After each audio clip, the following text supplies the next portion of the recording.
আল্লাহর কাছে কোন কাজ বা আমলগুলো বেশি পছন্দনীয় যার কারণে আল্লাহ স্বয়ং মুস্কি হাসেন। এবং আরেক হাদিসে আছে, যার আমল দেখে আল্লাহ রাব্বুল আলামিন হাসেন, আল্লাহ রাব্বুল আলামিন তাকে অবশ্যই জান্নাত দেন এবং জাহান্নাম থেকে মুক্ত ঘোষণা করেন। আমি অনেকবার তওবা করেছি, প্রত্যেকবারই ভঙ্গ হয়েছে, তাহলে কি আমি মুনাফিক হয়ে গেছি? বিভিন্ন এলাকায় অসুখ বিসুখ যাতে কম হয়, বার্ষিক সিন্নি, খোদাই সিন্নি, মহরমের সিন্নি নামে বিভিন্ন সিন্নি করা হয়, এগুলো করা কতটুকু বৈধ? মহিলাদের জন্য তালিম জায়েজ জানি, কিন্তু বর্তমানে মহিলারা যে সন্তান সংসার রেখে 2-3 দিনের জন্য তালিমে চলে যায় দূর দূরান্তে, এটা ইসলামের দৃষ্টিতে কতটুকু বৈধ? না, বিশেষ উদ্দেশ্য ছাড়া ফেসবুক বা মেসেঞ্জারে 3 বার কবুল বলি, তাতে কি আল্লাহর দরবারে বিয়ে কবুল হয়ে যাবে? এতে কি কোনো গুনাহ আছে? পোলাপান বান্দরামি করার জিনিস খুঁজে পাও না। না, আমি এখান থেকে গ্রামে যাব এবং ওই দিনই আবার চলে আসব, এক্ষেত্রে আমার নামাজ কি কসর করতে হবে? দেখুন, গ্রামে আমরা প্রত্যেকে যার যার বাড়িতে যখন যাব, সেটা আমাদের মূল ঠিকানা, আসল ঠিকানা হলে সেখানে আমি 1 ঘন্টার জন্য যদি যাই, নামাজ আমাকে পুরো পড়তে হবে। নিজের স্থায়ী ঠিকানাতে কখনো কসর হয়? পথে কসর হবে। বাড়িতে যখন চলে গেছেন, আপনার বাড়ি কুমিল্লাতে, আপনার বাড়ি চট্টগ্রামে, আপনার বাড়ি বগুড়াতে বা খুলনাতে বা সিলেটে, আপনার বাড়ি যেখানেই হোক না কেন, যখন সফরের দূরত্ব হবে, নিজের স্থায়ী ঠিকানায় 1 ঘন্টার জন্য যদি যান, সেখানে পুরো নামাজ পড়তে হবে, কসর চলবে। কিন্তু কিছু লোক আছে, গ্রামে বাড়ি আছে ঠিক আছে, কিন্তু তাদের গ্রামের বাড়ি এখন আর স্থায়ী ঠিকানা না। ধরুন আপনি ঢাকা শহরে বাড়ি কিনছেন বা ফ্ল্যাট কিনছেন, পাসপোর্টে, এনআইডিতে, সরকারি সব কাগজে পত্রে ঠিকানাতে আপনি স্থায়ী ঠিকানাও এটা, বর্তমান ঠিকানাও এটা। গ্রামের বাড়ি আছে, কিন্তু ওটা আপনার স্থায়ীও না, বর্তমান ঠিকানাও না, জাস্ট বেড়াইতে যান, ভাই বেড়াদাররা আছে, অন্যরা আছে, তাহলে ওইটাতে আপনি গেস্ট, সেখানে আপনি কসর পড়বেন।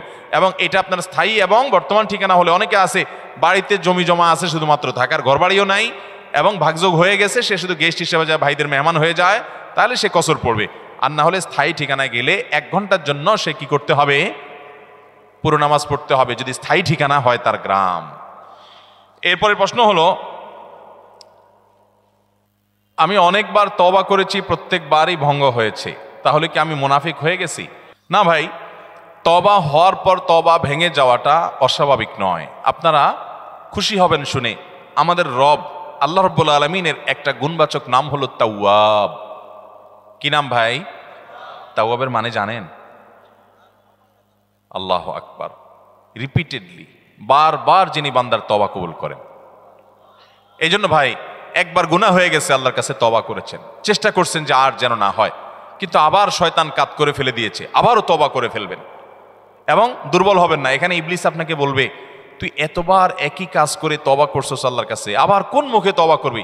থাক, বাদ দে। আপনার তওবা থেকে দূরে সরাবে। এটা হলো শয়তানের সবচেয়ে বড় অস্ত্র। কখনো নিরাশ হওয়া যাবে না। তওবা আগের বারের চাইতে পরের বারটা আরো স্ট্রং করবেন, যে ঠিক আছে আগের বারটা তওবা আমি দুর্বল ছিল, এটাকে আরো স্ট্রং করব, চেষ্টা করবো না ইনশাআল্লাহ। তাহলে তওবা বারবার করতে হবে, বারবার করতে হবে। ভেঙে গেলে আরো শক্ত, হার্ডলি তওবা করতে হবে, নিজের প্রতি নিজে শাসন চালাতে হবে, এভাবে ইনশাআল্লাহ সামনে আগাইতে হবে। ভারতবর্ষের একজন কবি বলেছেন, আরে ইয়ে কুশ্তি তো হয় অমর ভর কি, কবি ও দাবালে কবি তু দাবালে। ইবলিসের সাথে তোমার এই লড়াই তো সারা জীবনের। কখনো ইবলিস তোমাকে কাত করে ফেলে দিবে, তোমার দ্বারা গুনাহ করায় ফেলবে, আবার কখনো চোখের পানি ফেলে কেঁদে কেটে আল্লাহর কাছে একান্তে। ভাইরা, কিছু নির্জন সময় কাটানো দরকার। আমাদের কোনো নির্জন সময় নাই। নির্জন সময় হলে ওই মোবাইলে আমরা ঢুকে পড়ি, মোবাইল টোবাইল বন্ধ করে ফেলে দিনে রাতে 24 ঘন্টার ভিতরে 5 ওয়াক্ত নামাজের পরে আগে যে কোনো সময় অন্তত 2-4-5টা মিনিট একটু চিন্তা ভাবনা করবেন, একটু নিজের হিসাব মিলাবেন, আল্লাহর সাথে কথা বলবেন। আজকে একটা গুনাহ হয়ে গেছে, আজকে একটা কাস্টমার মহিলা আসছে, তার সৌন্দর্য দেখে তাকে নিয়ে বাজে চিন্তা জল্পনা কল্পনা করেছি, নোংরামি করেছেন, গুনাহ কাজ করেছেন। কোনো কাস্টমার এসেছে, তার সাথে ফাঁকি ঝুঁকি দিয়েছেন, 2 নাম্বারই করেছেন, মিথ্যা কথা বলেছেন, কিনা দর এত আছে বলেছেন, আসলে এত আসে নাই। এই যে মিথ্যা বলেছেন কয়টা টাকার জন্য, এই টাকা দুনিয়াতে থেকে যাবে, মিথ্যাটা আপনার আমলনামা যুক্ত হয়ে আখিরাতে যাবে। এইসব কথা চিন্তা করে আল্লাহর কাছে চোখের পানি ফেলে একান্তে, আল্লাহ করে ফেলেছি আজকে শয়তানের পালায় পড়ে, আল্লাহ খেয়াল ছিল না, আপনি মাফ করে দেন। মালিক, আপনি মাফ না করলে কিয়ামতের ময়দানের শাস্তি হবে ভয়াবহ। দুনিয়াতে আপনি ছেড়ে দেন, আল্লাহ মাফ করে দেন। মাফ চায়া দুনিয়া থেকে ওইটাকে নিষ্পত্তি করেন, একটু চোখের পানি ফেলেন, সেজদায় পড়ে যান, 2 রাকাত সালাতুত তওবা নামাজ পড়ে আল্লাহর কাছে মাফ চান, এরপরের দিন আরো স্ট্রং করেন। এভাবে আপনি লড়াই চালাতে থাকবেন। আরে ये কুস্তি তো হয় অমর ভর কি, কবি ও দবালে কবি তু দবালে। শয়তান গুনাহ কমা আপনার দ্বারা করায় সে জিতে যাবে, আর আপনি তওবা করে চোখের পানি ফেলে গুনাহ মাফ করিয়ে তারপরে আপনি শয়তানের উপরে জিতে যাবেন। তওবা করতে থাকবো তো ইনশাআল্লাহ। তওবা করতে কখনো ক্লান্ত হবেন, তওবা অব্যাহত রাখবেন, অনবরত রাখবেন। দুনিয়াতে কোনো ফেরেশতা মানুষ নাই, সবাই গুনাহ করে। এর মধ্যে সবচেয়ে উত্তম মানুষ হলো গুনাহ করার পর যে নিজের ভুল বুঝতে পারে নিজেকে শাসন করে সংশোধন করে সে তওবা করে মাপ চায়। মনে রাখবেন, যে ব্যক্তি তওবার শর্ত আদায় করে তওবার শর্ত কি?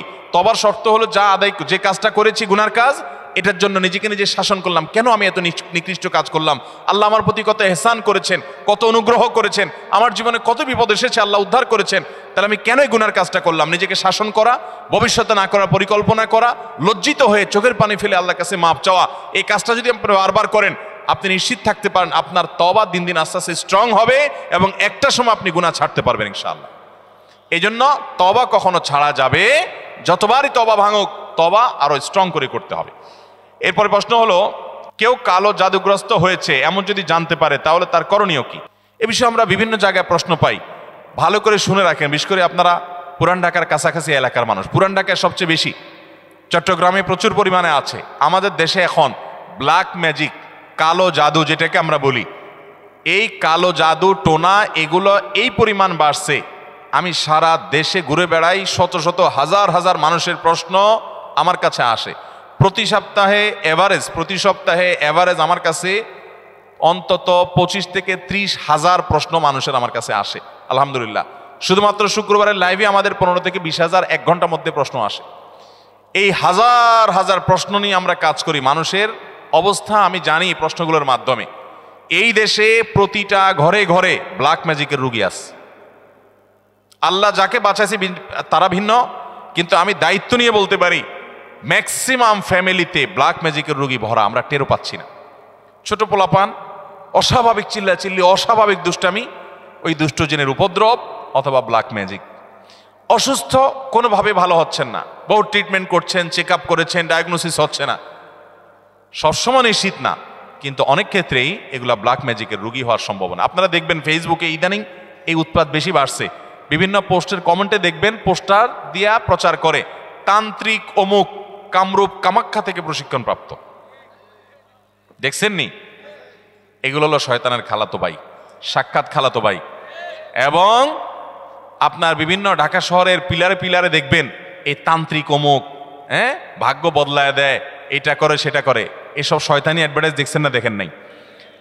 ব্ল্যাক ম্যাজিক এটাকে এক সময় আমাদের এক শ্রেণীর শিক্ষিত মানুষ বলতো যে এগুলো হুজুরদের আজগুবি কথা, কিসের আবার ব্ল্যাক ম্যাজিক, দেখা যায় না, শোনা যায় না, বুয়া বোগাস কথাবার্তা। ভাইরা আমার, এই যে কদিন আগে বিশ্বকাপ ফুটবল শেষ হয়ে গেল, আমি নিজে অনেকগুলো মিডিয়াতে দেখেছি বিশ্বকাপ ফুটবলে অনেক বড় বড় খেলোয়াড়দেরকে দুর্বল করার জন্য প্রতিপক্ষের খেলোয়াড় বা বাজিকরেরা, বিভিন্ন লোকেরা ব্ল্যাক ম্যাজিক করেছে এবং কোটি কোটি টাকা খরচ করে ব্ল্যাক ম্যাজিক করে তাদেরকে অচল করে দেওয়ার চেষ্টা করে।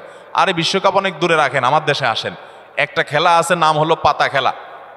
আপনি গুগলে সার্চ দিয়ে যে পাতা খেলা দেখলে আপনি পাবেন। আমি সার্চ দিয়ে অন্তত 2-4-5টা জাতীয় দৈনিকের রিপোর্ট, প্রতিবেদন, এই খেলার আদ্য পান্ত জেনে তারপরে কথা বলছি। আমি আলহামদুলিল্লাহ ওই ফেসবুকে ঠুনকো ঠানকো কোথায় কি পাইছি টাইছি এগুলো নিয়ে আমি কথা বলি না, বক্তব্য দেই না। আমি চেষ্টা করি যেটা বলবো সেটা জেনে শুনে দায়িত্ব নিয়ে তারপরে আমি বলার চেষ্টা করি। এই পাতা খেলার উপরে আমি অনেক পড়াশোনা ঘাটাঘাটি করেছি, অনলাইনে অনেক আর্টিকেল পড়েছি, অনেক প্রতিবেদন পড়েছি। আমাদের দেশে হয়, আপনার উত্তরবঙ্গের দিকে বিশেষ করে হয়, অনেক জেলাতে। এই পাতা খেলাটা অবাক করা এক খেলা, যে এটা পুরাটাই ওই জাদু মন্ত্রের খেলা। এবং এটা আমাদের দেশে অনেক আগে থেকে একসময় হিন্দুদের মধ্যে প্রচলন ছিল। এখন মুসলমানরা এটাই কোনো দোষী কিছু মনে করে না, পড়তেছে। রীতিমতো কুফুরি এবং ইমান চলে যাওয়ার মতো বিষয়। এখানে কুফুরি কিছু মন্ত্র আছে, শয়তানি কিছু মন্ত্র আছে। শয়তান আমরা যাকে দেখি না, এটা আরেক আলোচনা, ঘন্টায় ঘন্টা আলোচনা করতে হবে, শয়তান নিয়ে আজকে আলোচনা করব না। এই শয়তানের মন্ত্র, কুফুরি মন্ত্র, এই মন্ত্র পাঠ করার মাধ্যমে এই অলৌকিকত্ব দেখা যায়। কি হয়েছে, একটা লোকের নাম দেয় পাতা, আসলে ওইরকম আদতে কোনো পাতা না, একটা ব্যক্তি। তো ওই ব্যক্তিকে দূর থেকে একজন জাদুকর সে মাটিতে এরকম মন্ত্র পড়ে।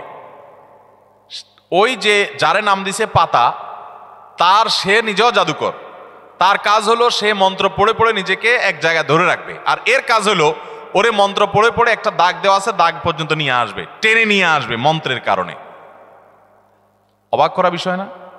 এবং সত্যি আনতে পারে, এ মন্ত্র দিয়ে আনে, তো আনলে এই জাদুকর জিতে যায়, আর যদি টিকে যায় তাহলে সে জিতে যায়।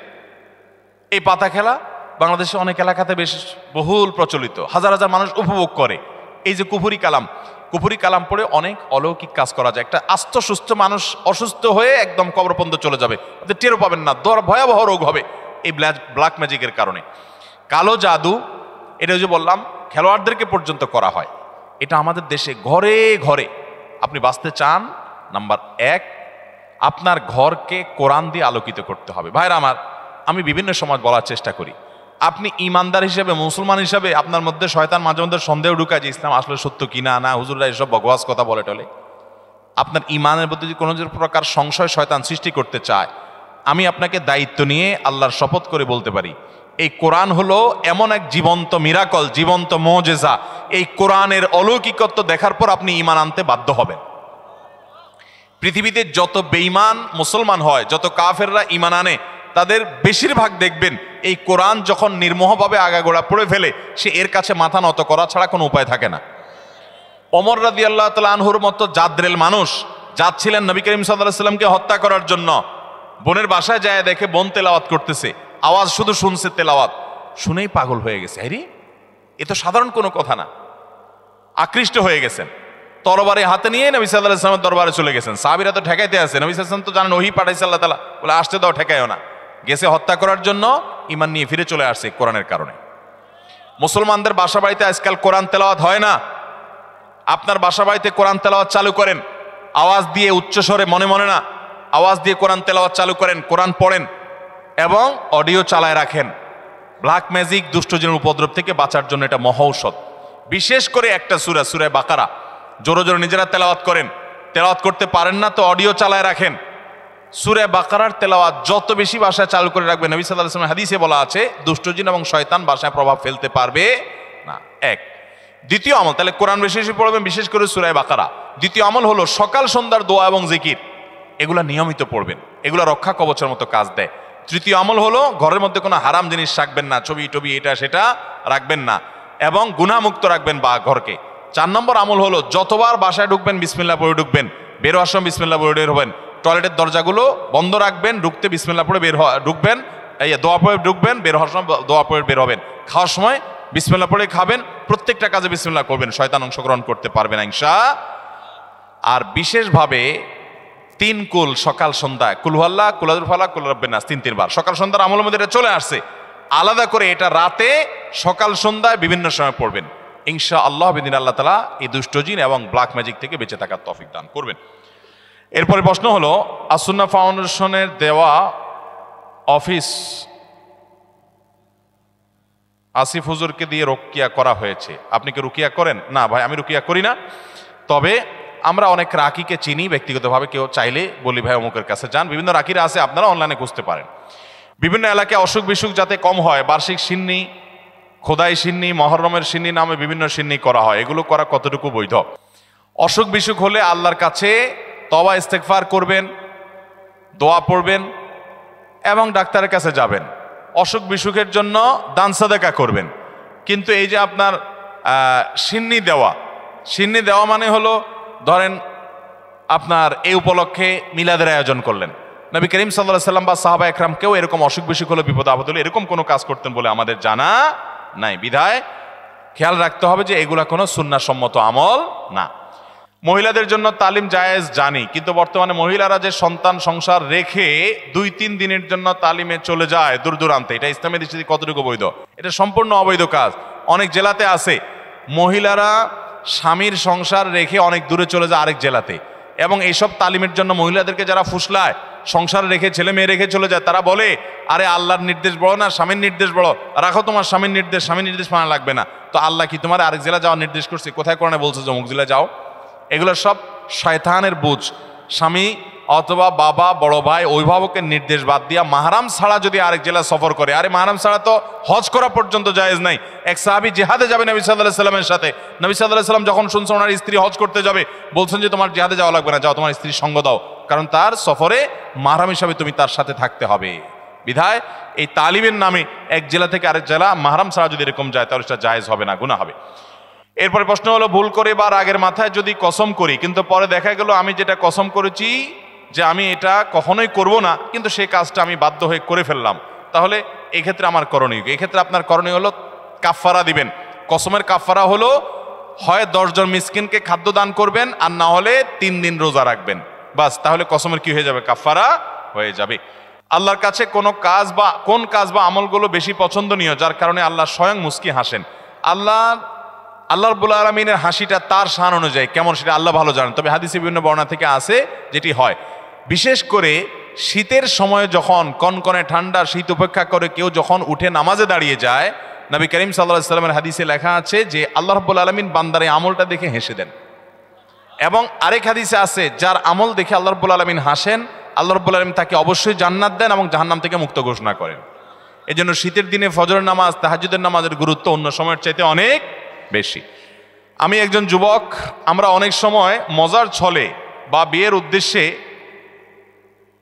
না, বিশেষ উদ্দেশ্য ছাড়া ফেসবুক বা মেসেঞ্জারে 3 বার কবুল বলি।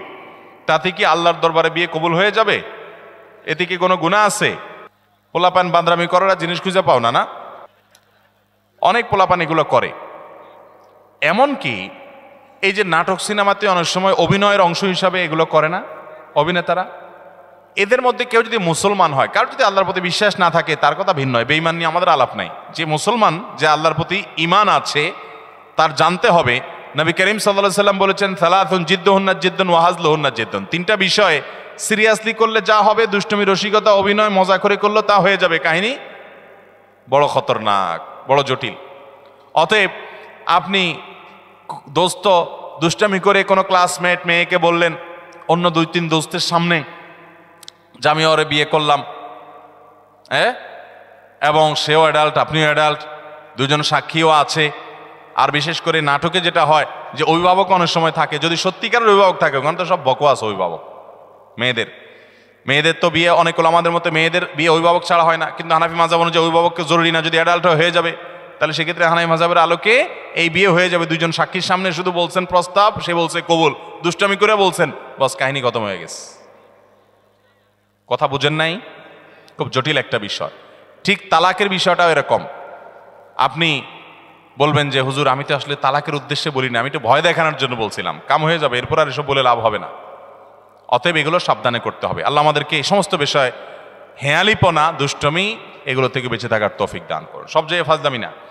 আমাদের নবী হযরত মুহাম্মদ সাল্লাল্লাহু আলাইহি ওয়াসাল্লামকে না সৃষ্টি করলে নাকি আল্লাহ তাআলা কোনো কিছু সৃষ্টি করতেন না। এটা কতটুকু সত্য? এরকম একটা হাদিস আছে, কিন্তু সেই হাদিসকে মুহাদ্দিসগণ, হাদিস বিশারদ, বিশ্লেষকগণ এই হাদিসকে জাল হাদিস হিসাবে চিহ্নিত করেছেন। এর সনদ বিশুদ্ধতার সূত্রে বর্ণিত নয়।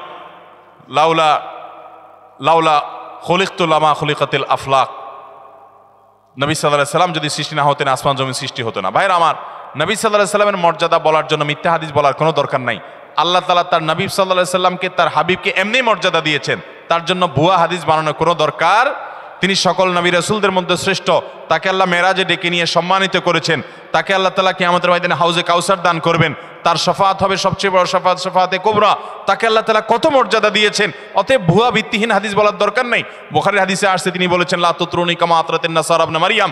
খ্রিস্টানরা ঈসা আলাইহিস সালামের মর্যাদা বেশি বলতে গিয়ে ওনাকে আল্লাহর সন্তান বানায়া ঈমান হারা হয়ে গেছে।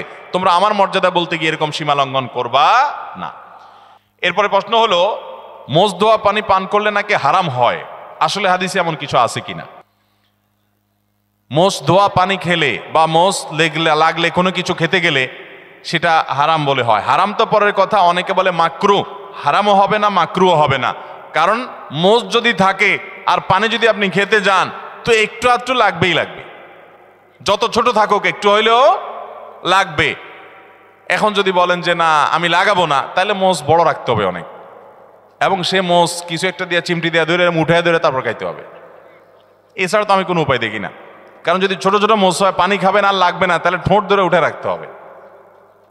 তাহলে বোঝা গেল এটা ভুয়া, ভিত্তিহীন কথা। মোষ যদি লেগে যায় ইচ্ছাকৃত, তো মোষ ধোয়া পানি, মোষ ধোয়া খানা, মোষে লাগলে সেটা খাবেন না আপনি। কারণ হলো সেটা তো আর পরিষ্কার করে হওয়ার সময় জীবাণু থাকতে পারে, ধুলাবালি থাকতে পারে। ইচ্ছাকৃত যদি এটা করেও না কেউ, কিন্তু অনিচ্ছাকৃত যেটুকু লেগে যায় এটার কারণে হারাম তো দূরের কথা, মাকরুহ হবে না। এটা ভিত্তিহীন কথা। কথা বুঝাতে পারছি? কোন মত করে বলে শুনছে এই ফতোয়া যে মোষ ধোয়া পানি খাইলে গুনাহ হয়, মাকরুহ হয়। এই জন্য সে মদ খাওয়ার সময় তার মোষ বড় ছিল, উঠায় ধরে মদ খাইতো।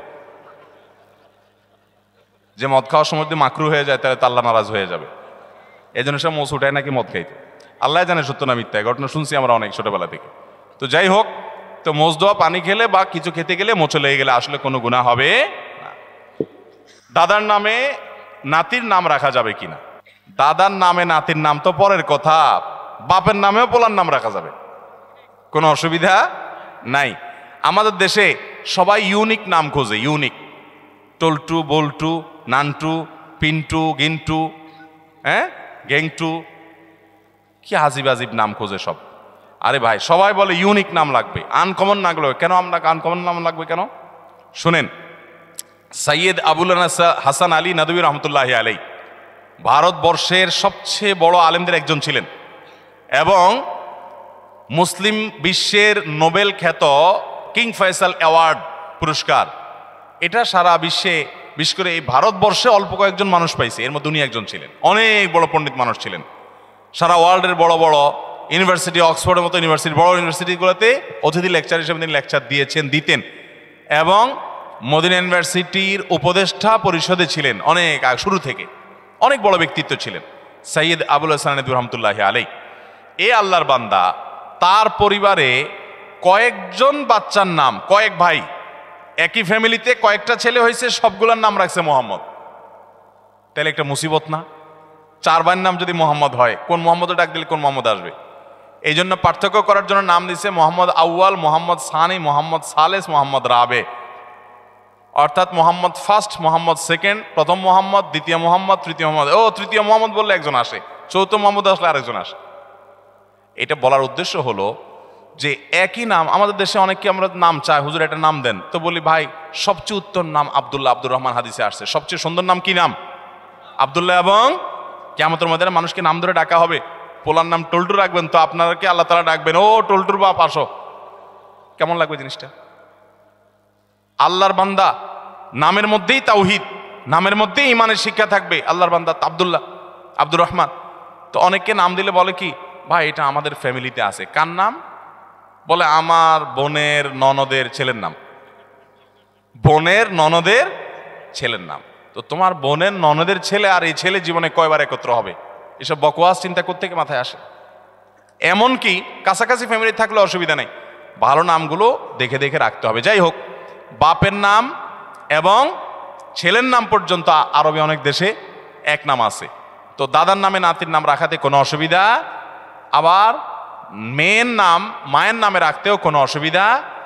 অনেকে রাখে না, এটাকে ভিন্ন চিন্তায়। সেটা হলো যে মেয়েকে নাম ধরে ডেকে, কথার কথা মায়ের নাম ফাতেমা, এখন মেয়ের নামও যদি আমি ফাতেমা রাখি, তাহলে একসময় বলবো ফাতেমা এদিকে কেন করছিস বেয়াদব ফাতেমা কোথাকার, তখন মার প্রতি অসম্মান হয় কিনা। এরকম ভক্তি কোথায় চলে গেছে চিন্তা করছেন? এটা বলে অতিরিক্ত সতর্ক থাকা। ওই যে একটা গল্প শুনছিলাম একবার, যে এক লোক সেলাই করতেছে, জামা কাপড় কিছু একটা সুই দিয়ে সেলাই করতেছে। তো এরকম সে নিচে সেলাই করতেছে, জানে সেলাইয়ের দোকান আছে, কেউ সেলাই করে। আরেকজন দোতলায় শুয়ে রয়েছে, তো দোতলায় সে ফ্লোরে শুয়ে রয়েছে, তো একটু পরপর সে মাথা উঠে ফেলা এরকম। তো আরেকজন বলে এরকম কেন করো? বলো যে নিচে সেলাই করতেছে এরকম করে, সতর্কতার মাইন নেয়, যদি মাথা লেগে যায়। অতি সতর্ক হইতে হইতে কোন লেভেলে গেছে চিন্তা করছেন? যদি এরকম কেউ করে পাগলামি, তো সেটা যেরকম হাস্যকর হবে, ঠিক এটাও এরকম হাস্যকর হবে। আপনার ছেলের জন্য, আপনার মেয়ের জন্য সুন্দর নাম রাখবেন। আপনি অতিরিক্ত সতর্ক হয়ে, আমি মেয়ের নাম যদি ফাতেমা রাখি, আমার মার নামও ফাতেমা, তাহলে মেয়েরে ফাতেমা বলে আয়সা যদি কখনো বকাঝকা দিই, তাহলে আমার মার প্রতি বেয়াদবি হবে। এত ভালো না, এটা অতিরিক্ত ভালো, অতিরিক্ত ভালো না। অতএব মা বা বাবার নামে ছেলে বা মেয়ের নাম রাখাতে কোনো অসুবিধা নাই। এবারের হজের খরচ গত বছরের চেয়েও অনেক বেশি, এটা কি স্পষ্ট জুলুম নয়?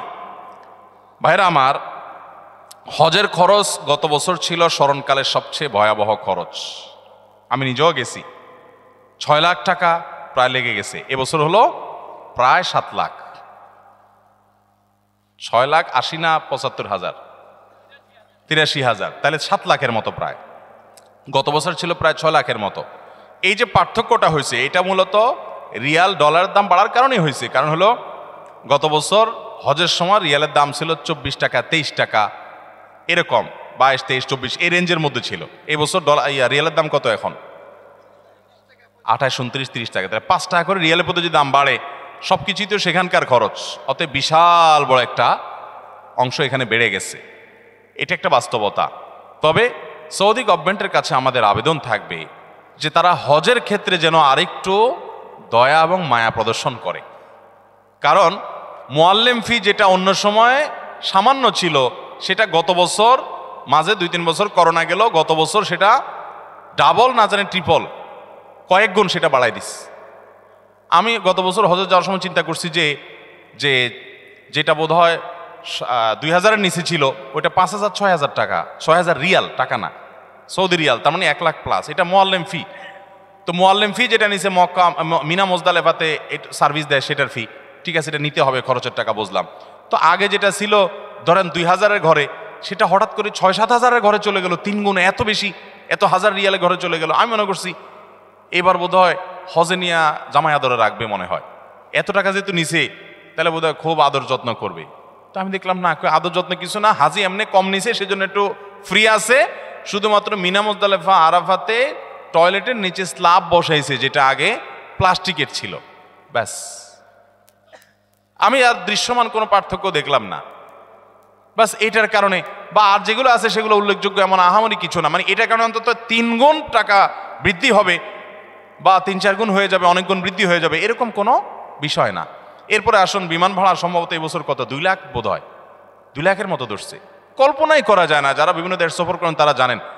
নর্মাল সময়ে এখান থেকে জেদ্দা আসা যাওয়া যেই ভাড়া হয় হজের সময় তার ডাবল দিতে হয়, এটা যৌক্তিক, ডাবল দিতে হয় যে এটা যৌক্তিক। কারণ যে বিমানগুলো স্পেশালি হাজিদেরকে নেওয়ার জন্য আসে, এগুলো খালি আসে, আবার হাজিদেরকে নিয়ে চলে যায়, আবার নামায় দিয়ে খালি চলে যায়। কারণ হজের সময় যে ধরেন 50,000, এবছর হয়তো আর অনেক বেশি যাবে, ধরেন 1 লাখ হাজি গেল, তো 1 লাখ হাজি হঠাৎ করে যাচ্ছে বাংলাদেশ থেকে, সৌদি প্রবাসীদের আসা যাওয়ার জন্য রুটিন বিমান আছে, সেগুলো যদি 1 লাখ লোক হঠাৎ করে যাচ্ছে তাদের নিতে পারবে না, আলাদা বিমান দরকার হয়, ডেডিকেটেড বিমান লাগে, আরও অনেক ব্যাপার স্যাপার আছে।